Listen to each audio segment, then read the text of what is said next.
Jóvenes, buenos días. Vamos a empezar las clases de anatomía. En esta anatomía de cabeza, el cráneo, hasta el break, y luego vamos a ver anatomía de miembro superior. Bien. En la parte del esqueleto óseo de la bóveda craneana, nosotros decimos que la bóveda craneana, todo lo que es la cabeza está formada por dos partes. Lo que es la bóveda craneana, que en promedio tiene un volumen de 1.400 centímetros cúbicos, y la parte anterior que está formado por el macizo facial. La bóveda craneana está formada por 4 huesos impares que ocupan la línea media y 4 huesos que son pares. Los impares son de adelante hacia atrás, el frontal, el etmoides, el esfenoides y el occipital. Y los pares son 2 parietales, 2 temporales. En los huesos del macizo facial están formados por 14 huesos, de estos 6 son pares y 2 impares. Los huesos pares del macizo facial son los huesos nasales, los maxilares, los malares, el unguis, el cornete, los cornetes inferiores, que como ven acá son huesos independientes, solo los cornetes inferiores, porque los cornetes superiores y medios forman parte del hueso etmoides, como veremos más adelante. Entonces, solo los cornetes inferiores son huesos independientes, pares del macizo facial. Y los impares, el vómer y la mandíbula. En el cráneo, nosotros podemos hacer una línea imaginaria que se inicia a nivel de hueso frontal en la porción más anterior del hueso frontal, donde encontramos una prominencia, la prominencia occipital anterior, que toma el nombre de glabela. Si continuamos por el arco superciliar, el arco cigomático, hacia atrás en el temporal se continúa el arco cigomático y posteriormente en la protuberancia occipital externa, esta línea imaginaria va a dividir el cráneo en una bóveda y una base.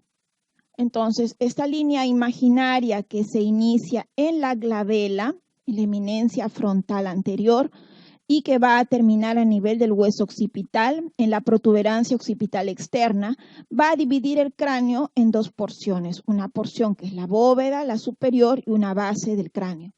En la arquitectura ósea de esta bóveda craneana, vamos a ver que está formada por una parte externa, que viene a ser la tabla externa, y la tabla externa hacia afuera es lisa, convexa, y es más gruesa, mientras que la tabla interna es más delgada y está adosada hacia el cerebro. Va a tener unas indentaciones o unas arborizaciones que va a corresponder a la arborización de la arteria meningia media. En la arquitectura ósea de la bóveda craneana vamos a tener la arquitectura está formada hacia afuera, la tabla externa, que es lisa, convexa, a nivel de la bóveda craneana, y la tabla interna, que muestra unas indentaciones que corresponden a las arborizaciones de la arteria meningia media. Hacia la base del cráneo, como observamos acá, es anfractuosa, porque a este nivel van a pasar los elementos nerviosos o vasculonerviosos hacia el encéfalo.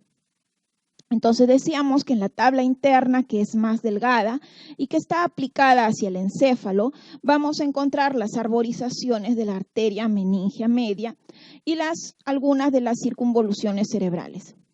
Hacia adelante, en un corte sagital, vamos a observar que van a articular el hueso del frontal adelante en lo que se llama la glabela, hacia atrás con el etmoides y el esfenoides.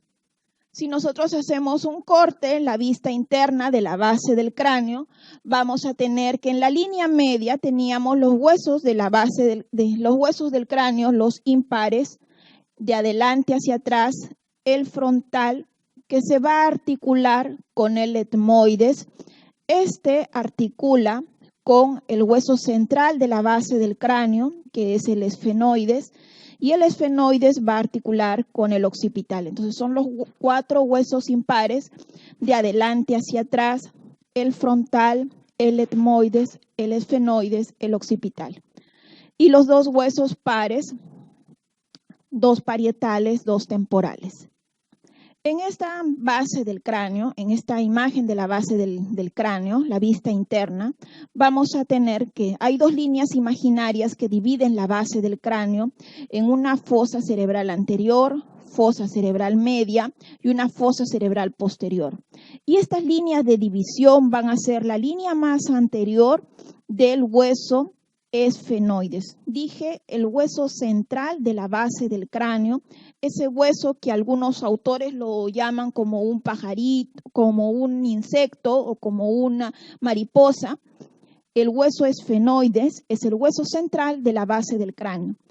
Y haciendo una línea que continúa por el temporal, el ala anterior, el ala mayor del esfenoides, las apófisis clinoides anteriores y nuevamente el ala mayor del esfenoides y el temporal. Esa línea va a dividir hacia adelante una fosa cerebral anterior y hacia atrás una fosa cerebral media. Otra línea que pase por el parietal, el temporal, la parte más del peñasco del temporal, las apófisis clinoides posteriores, nuevamente el peñasco del hueso temporal y hacia atrás va a dividir la fosa cerebral posterior. Entonces, en la base del cráneo, el hueso esfenoides hace una división de tres fosas, una fosa cerebral anterior, una fosa cerebral media y una fosa cerebral posterior.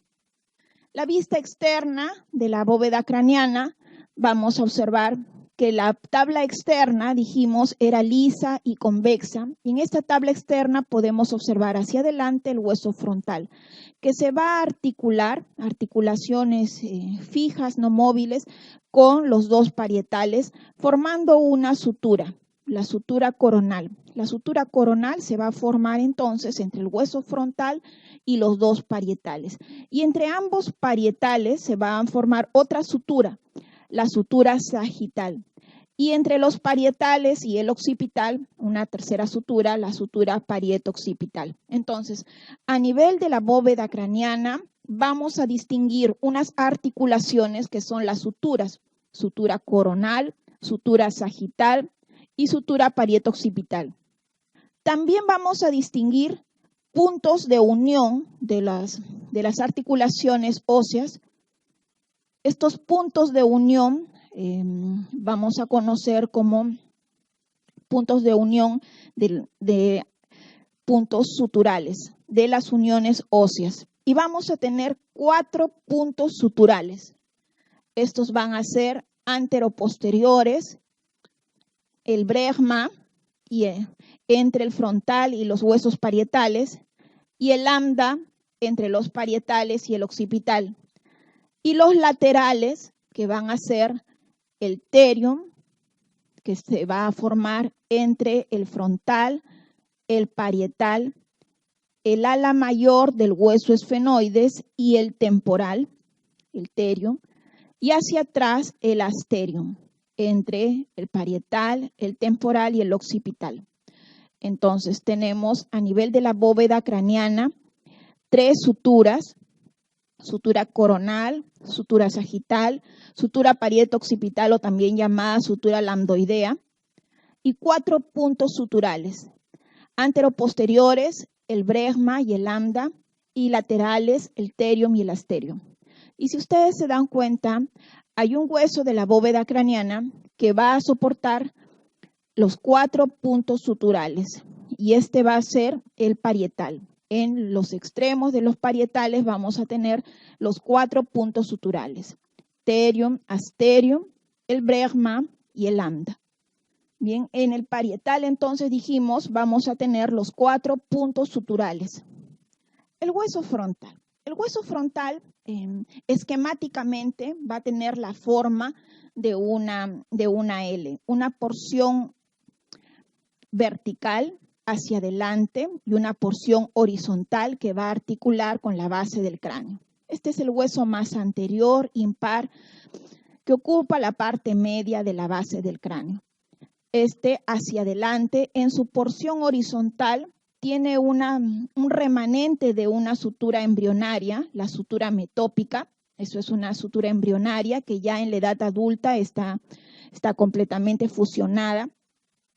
Adelante veíamos la protuberancia o prominencia frontal anterior, también llamada glabela.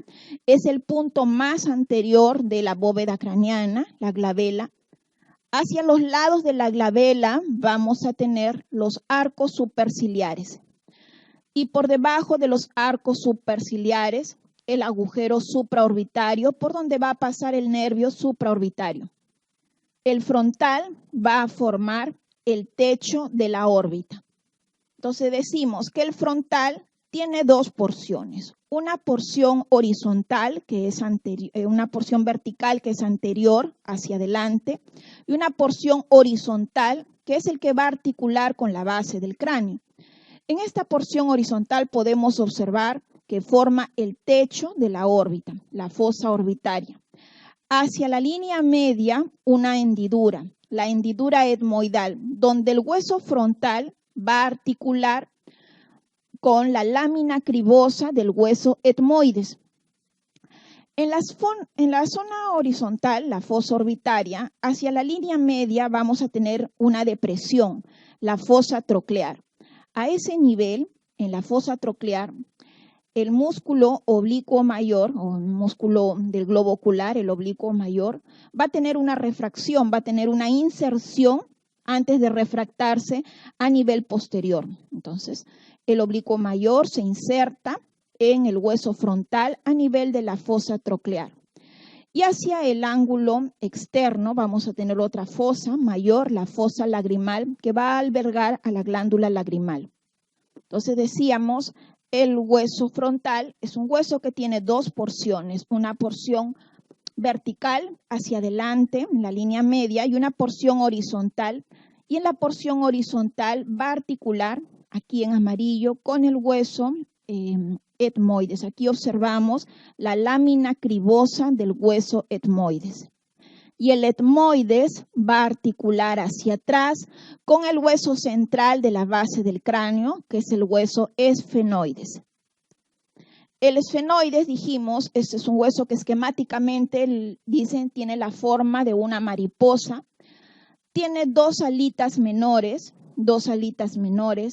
tiene dos alitas mayores, tiene un cuerpo donde alberga la silla turca, tiene dos ojitos hacia adelante que corresponden a las apófisis clinoides anteriores, tiene dos ojitos hacia atrás, las apófisis clinoides posteriores, tiene dos patitas que corresponden a las apófisis pterigoides. Entonces, en el hueso esfenoides nosotros reconocemos dos alas menores, dos alas mayores, un cuerpo, dos patitas, las apófisis pterigoides. Cuando el ala menor se inserta con el cuerpo del esfenoides, lo hace mediante una horquilla, haciendo una horquilla. Ese agujero que queda como una horquilla pasa a llamarse el agujero óptico, por donde va a pasar el segundo par craneal o nervio óptico. Entre el ala menor del hueso esfenoides, o sea, el borde posterior del ala menor y el borde anterior del ala mayor, se va a formar otra cavidad, otro orificio, la hendidura esfenoidal, por donde va a pasar la primera porción del quinto par craneal, quinto 1, la primera rama del nervio trigémino. Entonces allí vemos el hueso esfenoides, es el hueso central, es el hueso llave, es el hueso que va a articular con todos los de la base del cráneo. Tiene un cuerpo, tiene un ala menor, tiene dos alas mayores y tienen unas patitas hacia atrás, las apófisis pterigoides. El cuerpo del esfenoides hacia atrás deja una cresta, se llama la cresta esfenoidal, en el borde posterior del cuerpo del esfenoides. Bien, nuevamente tenemos el cuerpo del esfenoides donde va a alojarse la silla turca, el ala menor se une al cuerpo del esfenoides dejando un orificio, el agujero óptico. Las apófisis clinoides, hay 2 apófisis clinoides anteriores y 2 apófisis clinoides posteriores. Bien, nuevamente. Entonces decíamos que el esfenoides tiene 2 alas menores donde tenemos el agujero óptico por donde pasa segundo par craneal. Entre el borde posterior del ala menor y el borde anterior del ala mayor se forma una hendidura, la hendidura esfenoidal, por donde va a pasar la primera rama del trigémino quinto 1 o nervio oftálmico. Ya en el ala mayor del hueso esfenoides, además vamos a tener otros 3 orificios. El agujero redondo mayor, por donde pasa la segunda rama del trigémino, quinto 2. El agujero oval, por donde pasa la tercera rama o quinto 3. Y más hacia atrás, el agujero redondo menor, por donde pasa la arteria meningia media. Entonces, en el esfenoides podemos reconocer la hendidura esfenoidal. Y en la hendidura esfenoidal les dije que pasaba el quinto 1, pero no solamente pasa el quinto 1, sino también va a pasar tercer par craneal, motor ocular común, cuarto par craneal, el patético, el quinto 1 que a su vez da el nervio nasal, el nervio frontal y el nervio lagrimal, sexto par craneal o motor ocular externo, junto con la vena oftálmica.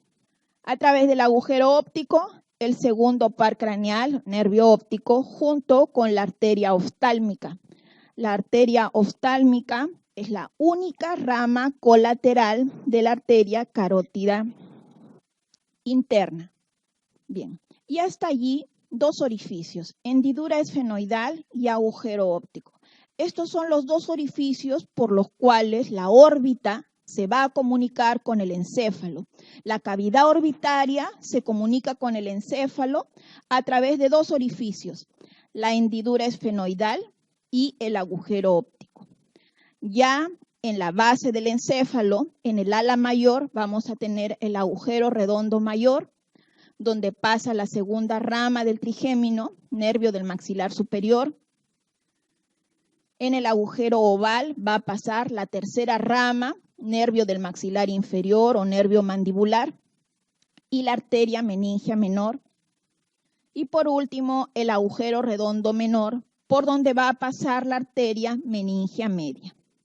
Entonces, 2 orificios que comunican a la órbita con el encéfalo y 3 huequecitos en el ala mayor del hueso esfenoides. Un corte sagital del macizo facial nos sirve para poder observar las 3 ramas del trigémino. El trigémino, el quinto par craneal, nervio trigémino, tiene 3 ramas. Quinto 1, nervio oftálmico, quinto 2, nervio del maxilar superior y quinto 3, nervio del maxilar inferior. El nervio trigémino es un par craneal mixto, es sensitivo para la piel de la cara y es motor de los músculos masticatorios.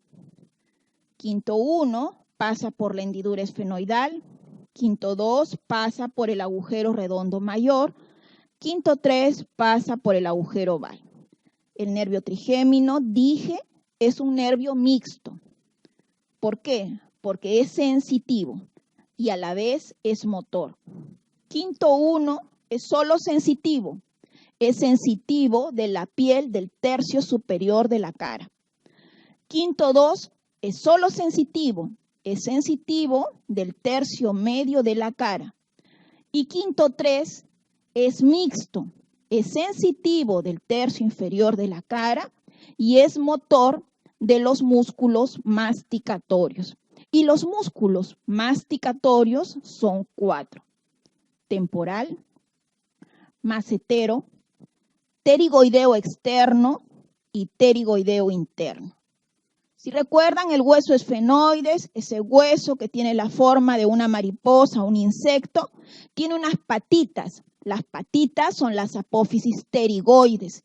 En esas patitas se van a insertar los músculos pterigoideos, pterigoideo externo, pterigoideo interno, que son parte de los músculos masticatorios. Entonces, dije, el trigémino es sensitivo y es motor. Desde un punto de vista sensitivo, el trigémino tiene una estación de relevo sensitiva. Esta se llama, el ganglio sensitivo del trigémino es el ganglio de Gasser. Esto es relevo sensitivo del trigémino. Se encuentra adosada sobre el peñasco del hueso temporal, desde un punto de vista sensitivo, porque ya vimos que el quinto 3 no solo es sensitivo, también es motor. Vamos a ver más adelante que tiene su núcleo motor a nivel de los núcleos del fascículo solitario, pero desde el punto de vista sensitivo, las tres ramas van a hacer relevo a nivel del ganglio de Gasser. Y el ganglio de Gasser se encuentra sobre el peñasco del hueso temporal.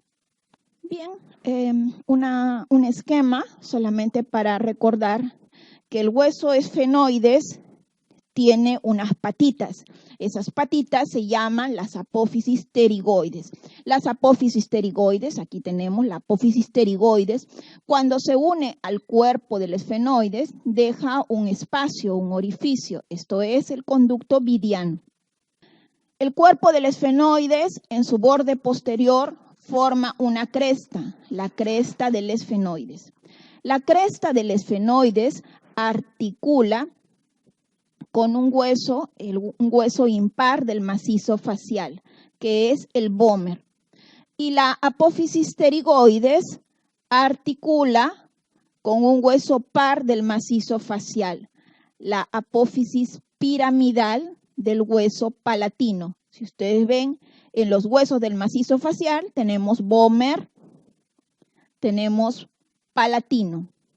De tal manera que se va a formar un espacio que tiene por límites hacia la línea media el vómer, hacia arriba el borde inferior del esfenoides, del cuerpo del esfenoides, hacia afuera las apófisis pterigoides del hueso esfenoides y hacia abajo la apófisis piramidal del palatino, espacio que toma el nombre de coanas.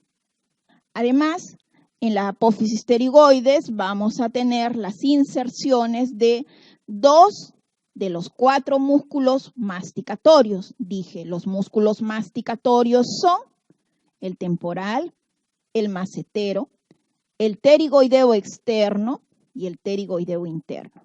Que de esta inserción distal en las apófisis pterigoides se van a dirigir hacia la rama ascendente de la mandíbula. Bien, la vista lateral del cráneo, observamos aquí en amarillo el cuerpo del esfenoides. Hacia arriba, chiquito en verde, más claro, el ala menor del hueso esfenoides. Y en verde más oscuro, el ala mayor del hueso esfenoides. ¿Qué queremos decir? Que si esta es la órbita, y la órbita tiene hacia arriba, el techo está formado por el frontal, la cara posterior de la órbita entonces está formada por el ala mayor del hueso esfenoides.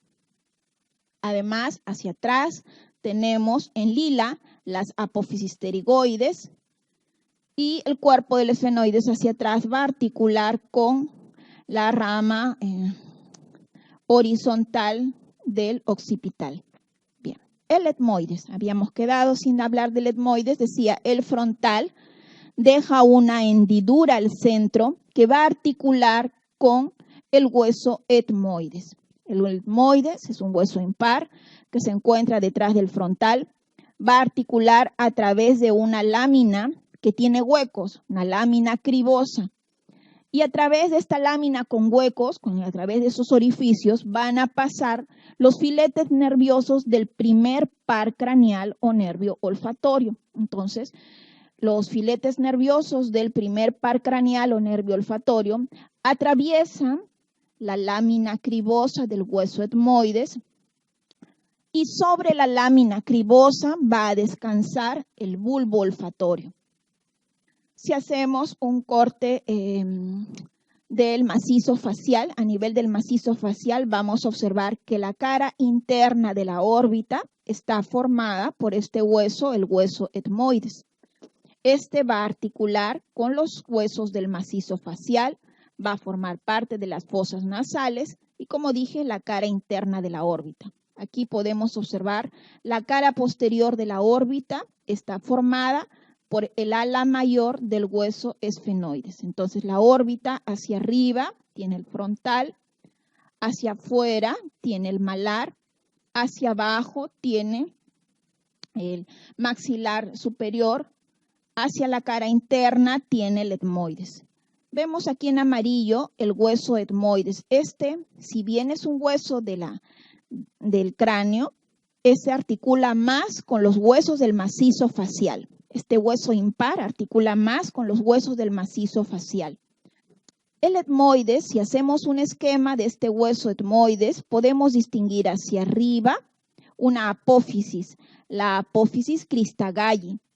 Entonces tiene una porción vertical donde está la apófisis Christagalli y hacia abajo un tabique. Y hacia los lados tiene una porción horizontal donde encontramos unas masas laterales. Entonces, hagamos un esquema del hueso etmoides. Tiene una porción vertical hacia arriba, la apófisis Christagalli del hueso etmoides, y hacia abajo el tabique. Tiene una porción horizontal, lateral, donde tenemos unas masas, las masas laterales. En el esquema del hueso etmoides tenemos en la porción vertical hacia arriba la apófisis Christagalli y hacia abajo una porción vertical, el tabique. En la porción horizontal vamos a tener cercano a la apófisis Christagalli la lámina que tiene huecos, la lámina cribosa, por donde van a atravesar los filetes nerviosos del primer par craneal o nervio olfatorio. Hacia los lados, unas masas laterales. Estas masas laterales van a formar las celdas etmoidales. Y de la cara interna de estas masas laterales van a salir unas prominencias óseas. De la cara interna de las masas laterales van a salir unas prominencias óseas. Estas son el cornete superior y el cornete medio. Dije entonces que el cornete superior y el cornete medio formaba parte del hueso etmoides, mientras que acá, que está en otro color, en celestito, el cornete inferior es un hueso par del macizo facial, hueso independiente, hueso par del macizo facial. Y luego van a haber espacios. Entre cornete y cornete va a quedar un espacio. Eso va a tomar el nombre de meatos. Entonces, el meato es el espacio comprendido entre cornete y cornete. De tal manera que vamos a tener entre la lámina cribosa del etmoides y el cornete superior un espacio, se llama ático. Aquí va a drenar los senos paranasales esfenoidales. En el meato superior va a drenar las celdas etmoidales posteriores. En el meato medio va a drenar el seno frontal, las celdas etmoidales anteriores, el seno maxilar. Y en el meato inferior va a drenar el conducto lacrimonasal. El temporal, vimos, era hueso par que junto con el malar va a formar la arcada cigomática. El temporal es un hueso que tiene 3 puntos de osificación, hacia la escama del temporal, hacia el peñasco y hacia la apófisis mastoidea. Entonces, el temporal es un hueso que se forma de 3 centros de osificación. La escama, hacia la parte externa observamos la escama, la apófisis mastoides y la porción petrosa, que se observa mucho más hacia la cara interna del temporal. Habíamos dicho sobre el peñasco del temporal descansaba el ganglio de Gasser. Hacia la cara externa, la porción escamosa forma la apófisis cigomática del temporal, que va a articular con la apófisis cigomática del hueso malar, que es hueso par del macizo facial, formando la arcada cigomática. Además, en la porción escamosa vamos a tener el cóndilo, que va a servir para la articulación temporomandibular, el orificio del conducto auditivo externo, hacia atrás en el mastoides, la apófisis mastoidea, donde va a insertarse el músculo, el vientre posterior del digástrico. La cara interna del temporal nos sirve para poder observar el peñasco del temporal, donde se va a insertar o donde va a descansar el ganglio de Gasser, el ganglio del trigémino, el ganglio sensitivo del nervio trigémino. Pero además vamos a encontrar el orificio del conducto auditivo interno, los acueductos del vestíbulo, vamos a encontrar los hiatos de Falopio, el tegmen tímpani y la eminencia arcuata. En el peñasco, esta cara interna en el peñasco del hueso temporal, había dicho, va a descansar el ganglio de Gasser, van a encontrarse, también van a descansar los conductos semicirculares.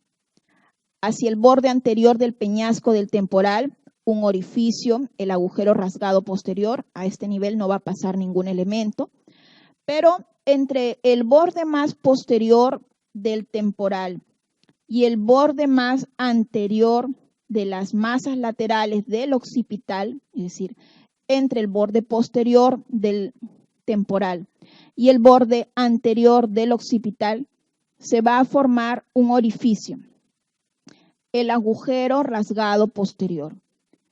A través del agujero rasgado posterior van a pasar el glosofaringio, noveno par craneal, el neumogástrico, el espinal, y a este nivel toda la sangre venosa del encéfalo que corre a través de los senos venosos longitudinales y senos venosos cavernosos, toda la sangre venosa del encéfalo va a salir del encéfalo a través de un seno, el seno sigmoideo, que cuando pasa a través del agujero rasgado posterior, da nacimiento a una vena, la vena yugular interna. Entonces, ¿dónde nace la vena yugular interna? Esta nace a nivel del agujero rasgado posterior. Es por ello también que a este agujero se le toma el nombre de agujero yugular. ¿Por qué? Porque a este nivel nace la vena yugular interna. Ahora, ¿qué? En el agujero rasgado posterior, si hacemos un esquema ampliando el agujero rasgado posterior, decimos, el agujero rasgado posterior tiene una porción anterior donde pasa el seno petroso menor y el glosofaringio, y tiene una porción posterior, que es ya específicamente el agujero yugular, por donde pasa 10º par craneal, 11º par craneal, y nace la vena yugular interna. En el occipital, nosotros reconocemos el clivus, este va a articular con el esfenoides, las masas laterales, que se va a unir con el temporal, con el peñasco del temporal, y hacia atrás la escama del occipital. En la vista interna de esta escama del occipital vamos a ver unas depresiones. La cara interna del hueso occipital deja unas depresiones donde se va a acumular la sangre venosa. En la parte más vertical, los senos longitudinales superior, y hacia el centro una confluencia de los senos, o también llamada prensa de erófilo.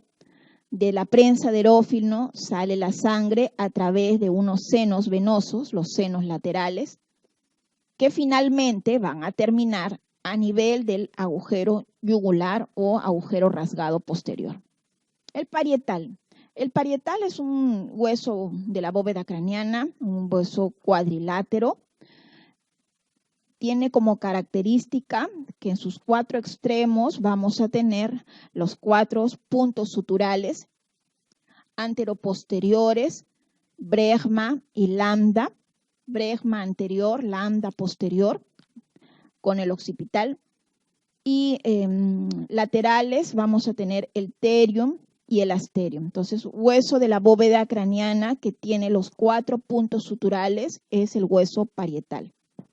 En el sistema nervioso central, de una manera bastante grosera, podemos nosotros decir que el sistema nervioso central anatómicamente se va a dividir en un sistema nervioso central que va a estar contenido en la bóveda craneana y en el conducto raquídeo, y un sistema nervioso periférico. A nivel del sistema nervioso central, los cuerpos neuronales van a estar formando la sustancia gris, que va a ser más a nivel central, mientras que la sustancia blanca van a estar formada por las prolongaciones dendríticas. En el sistema nervioso periférico, los cuerpos neuronales van a estar conglomerados a nivel de los ganglios nerviosos periféricos, mientras que las prolongaciones neuronales van a formar los nervios periféricos. Desde un punto de vista fisiológico, el sistema nervioso central se va a dividir en un sistema nervioso de la vida de relación y un sistema nervioso autónomo. El sistema nervioso de la vida de relación, a su vez, va a estar formadas por 2 tipos de vías. Estos tipos de vías van a ser vías aferentes. Todas las vías sensitivo-sensoriales van a ser vías aferentes. Y vías eferentes, que van a ser las vías motoras.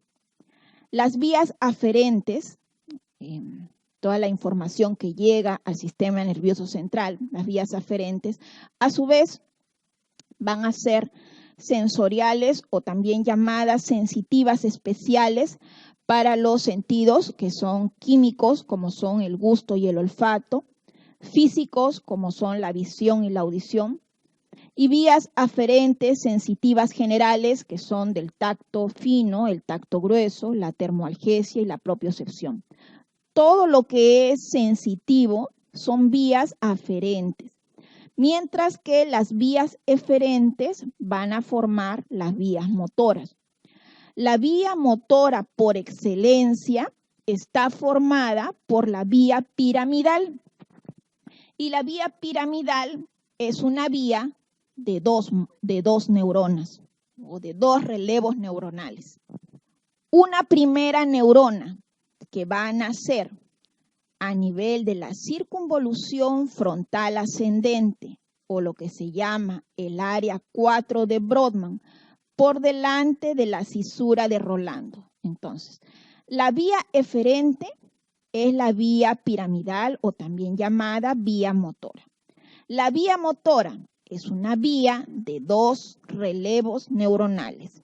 La primera neurona se encuentra en la circunvolución frontal ascendente por delante de la cisura de Rolando.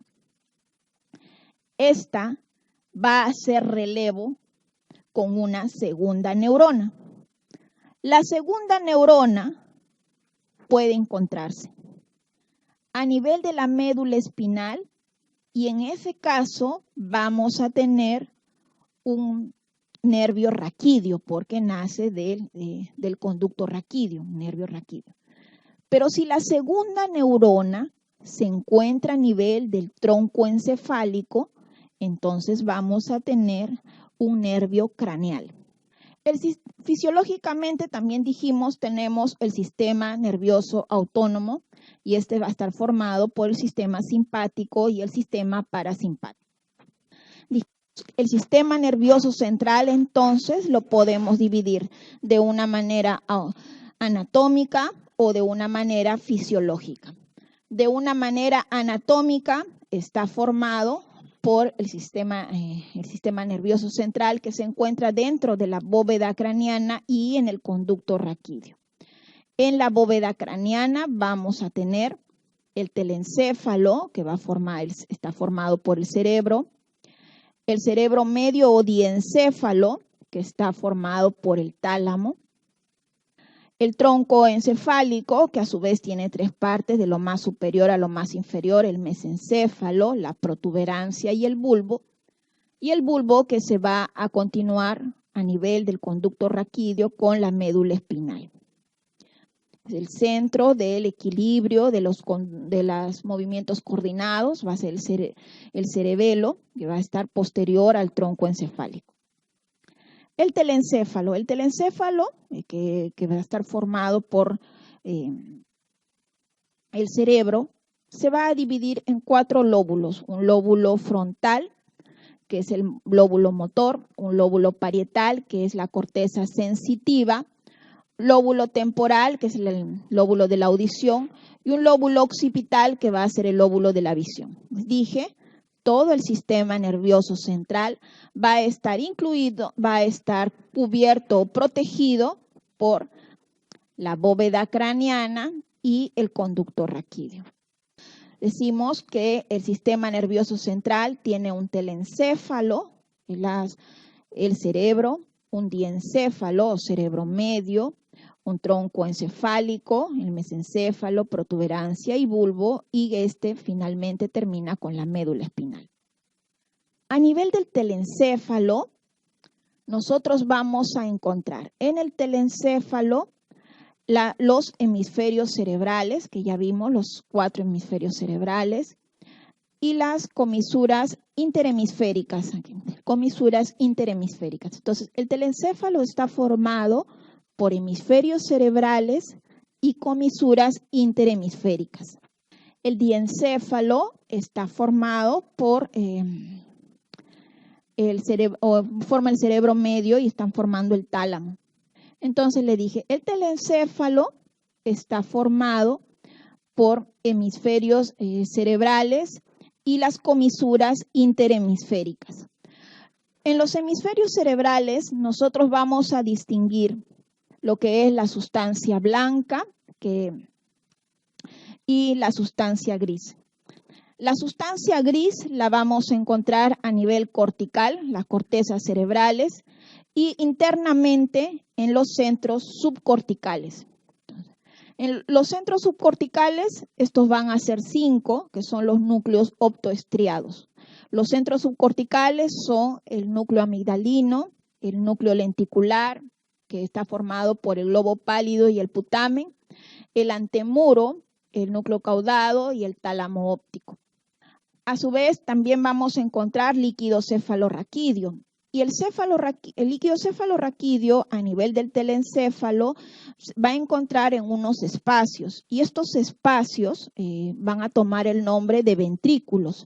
Vamos a tener los ventrículos laterales, que por convención se dice el primer ventrículo es el ventrículo izquierdo, el segundo ventrículo es el ventrículo derecho, luego tenemos el tercer ventrículo y el cuarto ventrículo. Las comisuras interhemisféricas van a estar formadas por 3 elementos: el cuerpo calloso, el trígono cerebral y las comisuras blanca anterior. Las comisuras interhemisféricas van a estar formadas por 3 elementos: cuerpo calloso, trígono cerebral y comisura blanca anterior. El cuerpo calloso va a tener en la parte más anterior un pico, una rodilla, un cuerpo y un rodete. Va hacia abajo, va a estar formado por el septum pelúcido, el trígono cerebral y la comisura blanca anterior, que van a estar formando lo que son las comisuras interhemisféricas. Entre las comisuras interhemisféricas vamos a tener los espacios que van a formar los ventrículos. Hacia los lados de la comisura blanca anterior, vamos a tener acá en naranja, el tálamo óptico. Y entre entre cada tálamo óptico, entre tálamo y tálamo, va a haber un espacio. El espacio comprendido entre los tálamos ópticos se le llama el espacio conocido como tercer ventrículo. Por debajo del cuerpo calloso vamos a tener los ventrículos laterales. Dije, primer ventrículo es el ventrículo izquierdo, segundo ventrículo, ventrículo derecho, y los ventrículos laterales se van a comunicar con el tercer ventrículo a través de un agujero, el agujero de Monro. Bien, entonces los ventrículos laterales, donde encontramos el líquido cefalorraquídeo, se comunican con el tercer ventrículo a través de un agujero, el agujero de Monro. Y el tercer ventrículo también va a tener una comunicación, se va a comunicar con el cuarto ventrículo a través de otro agujero, el agujero de Silvio. Habíamos visto lo que es el telencéfalo. Nos faltaba ahora el diencéfalo. El diencéfalo o cerebro medio, está formado por el tálamo. El tálamo es una estructura nerviosa en la cual van a hacer relevo todas las vías aferentes, sensitivas, sensoriales, excepto el primer par craneal o nervio olfatorio. El primer par craneal, nervio olfatorio, es el único par craneal sensorial que no hace relevo en el tálamo. El resto de pares craneales, el resto de vías sensitivas sensoriales, todas van a hacer relevo en el tálamo, es decir, es el lugar donde se hace consciente toda la vía sensitiva. A su vez, se divide en el epitálamo, el hipotálamo, el subtálamo y el metatálamo. En el tálamo vamos a tener el epitálamo, donde se encuentra la glándula epífisis, las estrías medulares, la comisura blanca posterior. En el hipotálamo, está formado por la hipófisis, vamos a tener los ganglios nerviosos, los núcleos supraóptico, tuberiano, paraventricular y perimamilar, paraventricular, subfornical, subcomisural. En el subtálamo vamos a tener el cuerpo de Lewis, la zona inserta, y en el metatálamo vamos a encontrar los cuerpos geniculados internos, cuerpo geniculado externo. Entonces, el tálamo es la estructura nerviosa del cerebro medio donde hace relevo toda la vía sensitiva, excepto el primer par craneal, nervio olfatorio. Está formado por el epitálamo, el hipotálamo, el subtálamo y el metatálamo. Los espacios donde encontramos al líquido cefalorraquídeo en el sistema nervioso central, los ventrículos. Primer ventrículo, ventrículo izquierdo, por convención. Segundo ventrículo lateral, ventrículo derecho. Se comunican con el tercer ventrículo a través del agujero de Monro. Lateralmente al tercer ventrículo, a ambos lados, el tálamo óptico. El tercer ventrículo va a comunicar con el cuarto ventrículo a través del agujero de Silvio. Sistema nervioso, dije, tiene fisiológicamente una vía de relación, y las vías de relación son las vías sensitivo-sensoriales, que son las vías aferentes, y la vía eferente está dada por la vía motora, y la vía motora está formada por la vía piramidal. La vía piramidal, entonces, es la vía motora del sistema nervioso central. Esta vía es una vía con dos neuronas. Una primera neurona que se inicia en el área 4 de Brodmann, en la circunvolución frontal ascendente, por delante de la cisura de Rolando.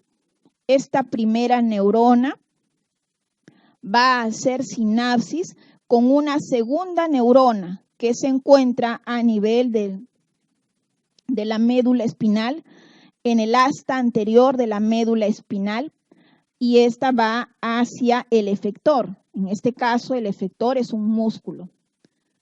Cuando la segunda neurona está a nivel de la médula espinal, esta va a dar un nervio, va a dar como resultado un nervio que va a llamarse un nervio raquídeo. Y los nervios raquídeos tienen como efectores a músculos que se llaman músculos somíticos, músculos que provienen embriológicamente de los arcos somíticos. Esta es la vía córtico-espinal. Mientras que si la segunda neurona de relevo se encuentra a nivel del tronco encefálico, esta va a tener como producto un nervio craneal, un nervio motor craneal, un par craneal. Y esta puede dar inervación a dos tipos de músculos, a músculos somíticos, de los arcos somíticos, o a músculos branquioméricos, provenientes del intestino faríngeo. Entonces, la vía piramidal me va a dar nervios craneales si la segunda neurona está a nivel del tronco encefálico, o me va a dar nervios raquídeos si la segunda neurona se encuentra en el asta anterior de la médula espinal. Entonces, la vía piramidal me va a dar vía córtico-espinal por los nervios raquídeos, y me va a dar vías córtico-nucleares cuando proviene del tronco encefálico.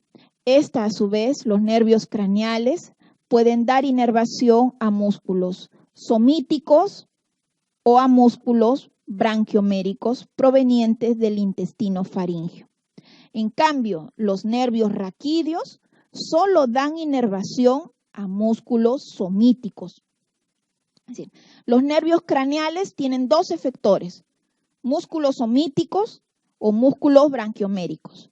Los nervios raquídeos solo tienen un tipo de efector, el músculo somítico. Acá rápidamente para poder ver cuáles son los nacimientos aparentes de los pares craneales. Los pares craneales tienen un nacimiento real que es a nivel de los núcleos nerviosos subcorticales, y también tienen nacimientos aparentes cuando salen del sistema nervioso central. Por ejemplo, aquí tenemos primer par craneal, nervio olfatorio. El segundo par craneal, nervio óptico, va a salir a través del agujero óptico y va a descansar a nivel del quiasma óptico en el hueso esfenoides. Tercer par craneal, motor ocular común. Sale de la cara anterior de los pedúnculos cerebrales.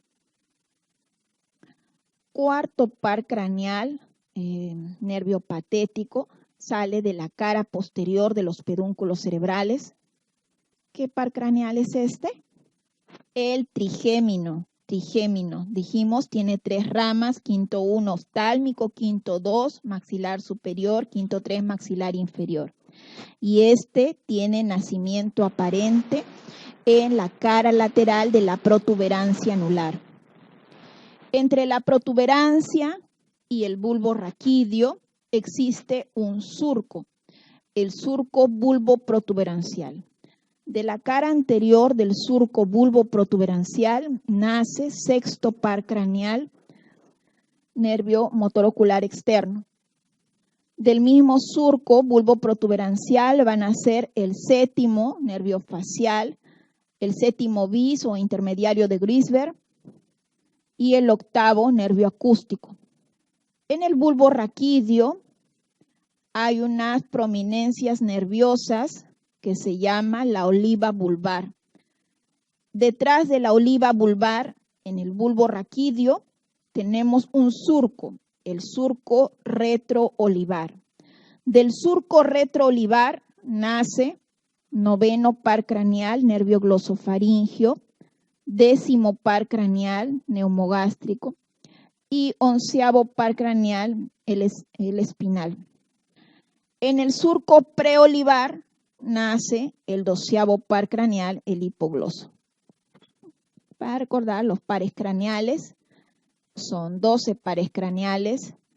Primero el olfatorio, segundo el óptico, el tercero el motor ocular común, el cuarto el patético, también llamado troclear, quinto el trigémino, sexto el motor ocular externo, o también llamado abducens, séptimo el facial. Algunos reconocen, otros no, el séptimo bis o intermediario de Grisberg, que a veces se considera es la rama aferente del facial, es decir, la rama sensitiva del facial. El octavo es el acústico, noveno el glosofaringio, décimo el neumogástrico, onceavo el espinal o también llamado accesorio y el doceavo el hipogloso. Son los 12 pares craneales. Y los pares craneales pueden ser sensitivos, pueden ser motores o pueden ser sensitivos especiales o también llamados sensoriales. O si son sensitivos y motores van a ser nervios mixtos, como es por ejemplo el trigémino, es un nervio mixto. Las vías eferentes, dijimos, es la vía motora, la vía piramidal, y van a tener como efectores músculos esqueléticos somíticos o músculos esqueléticos branquioméricos, músculo involuntario cardíaco o músculo involuntario liso a nivel glandular. En el músculo esquelético, en los pares craneales, vamos a tener los pares craneales, van a dar inervación a músculos somíticos, son los músculos de la lengua, los músculos del globo ocular, los extrínsecos del globo ocular, el trapecio y el esternocleidomastoideo, que son músculos inervados por el 11º par craneal o nervio espinal, o van a dar inervación a músculos branquioméricos. Cuando dijimos los pares craneales dan inervación a músculos que pueden ser somíticos o pueden ser branquioméricos. En cambio, los nervios raquídeos solo dan inervación a músculos somíticos. Bien, los músculos branquioméricos son los músculos, los masticatorios, los de la mímica, los músculos del oído, los músculos de la laringe y de la faringe. Y estas van a dar vías eferentes somáticas generales si van a músculos somíticos, o eferentes viscerales especiales si van a músculos branquioméricos que derivan del intestino faríngeo. O van vías eferentes viscerales generales cuando van a dar inervación involuntaria al músculo cardíaco o involuntaria a los músculos lisos. Y las vías eferentes van a estar dadas por vía eferente somática general, tercer par craneal, que va a dar inervación a los músculos, motor ocular, es el tercer par craneal, motor ocular común, que va a dar inervación al recto superior, recto inferior, recto interno, oblicuo inferior. El sexto par craneal, nervio patético, que va a dar inervación al músculo oblicuo superior. Y el sexto par craneal o motor ocular externo, que da inervación al recto externo o también llamado recto lateral. El espinal da inervación al esternocleidomastoideo y el trapecio, que como vimos son músculos somíticos. El 12º par craneal da inervación a los músculos de la lengua. El hipogloso da inervación a los músculos de la lengua, a excepción del pálato gloso. El pálato gloso es inervado por el 10º par craneal o nervio neumogástrico. Las vías eferentes viscerales especiales que dan inervación a músculos del intestino faríngeo, vamos a tener el trigémino, da inervación por el quinto 3, a través del quinto 3 a los músculos masticatorios y al músculo del martillo. El facial da inervación a los músculos de la mímica y al músculo del estribo. El glosofaringio da inervación al músculo estilofaringio. El neumogástrico a los músculos de la faringe, laringe, incluyendo el pálato gloso de la lengua. Y la vía eferente visceral general, o sea, vías parasimpáticas, no solamente va a venir a través de lo ya conocido 10º par craneal o nervio neumogástrico, sino que también hay fibras parasimpáticas en el tercer par craneal. El motor ocular común tiene fibras que dan inervación a los músculos del iris para la iridoconstricción. El facial también tiene inervación parasimpática para las glándulas lagrimales, para las glándulas salivales, a la submaxilar y la sublingual, porque la parótida es inervada por el glosofaringio. Y el resto de vísceras es inervación parasimpática del neumogástrico. Bien, las vías aferentes sensoriales van a ser vía información sensitiva general, sensitiva visceral. Bueno, es discutido el dolor visceral, es en realidad información de presión, distensión o de calor visceral.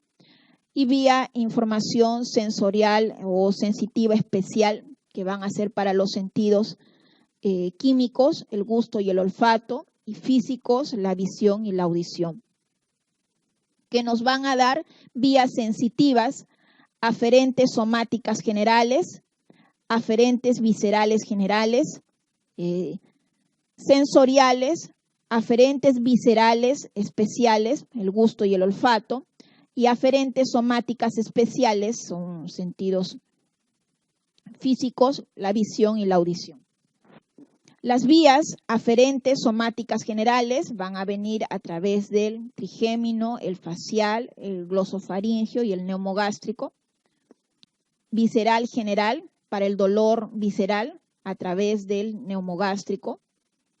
Y los aferentes viscerales especiales para el primer par craneal, el nervio olfatorio, y el gusto a través del facial, el glosofaringio y el neumogástrico. Y las somáticas especiales a través del óptico y el acústico. Bien, es un resumen de lo que ya hemos visto. Las vías van a ser sensitivas, son vías aferentes, o vías motoras, son vías eferentes. Las vías motoras pueden ser motora somática para los músculos somíticos, o motoras branquioméricas para los músculos del intestino faríngeo, o motoras viscerales para todas las músculo liso en general. Y la sensibilidad puede ser sensibilidad general, como son el tacto, presión, vibración, la sensibilidad propioceptiva en general. Sensibilidad visceral, el dolor visceral a través del 10º par craneal, o sensibilidad especial a través de los sentidos físicos y los sentidos químicos.